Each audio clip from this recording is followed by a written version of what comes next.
నెల్లూరు జిల్లా సీతారామపురం మండలంలోని రంగనాయుడుపల్లి గ్రామ సమీపంలో జాతీయ రహదారిపై ఓ కారు బోల్తాపడింది.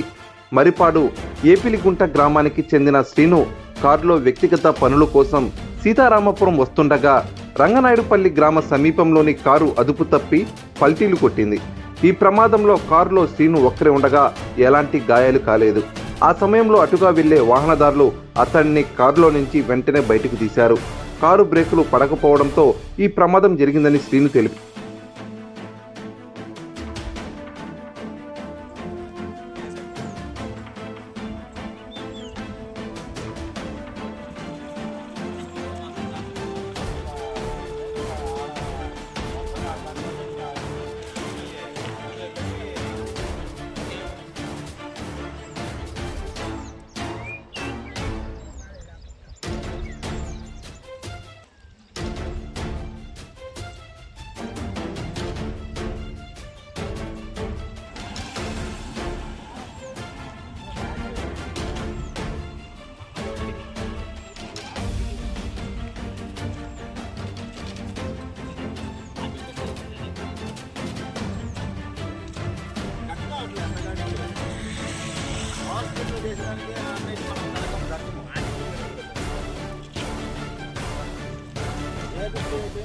హ్యాండిల్ ఇట్లా కట్టించుకొని అట్లా ఆడికి హ్యాండ్ బ్రేక్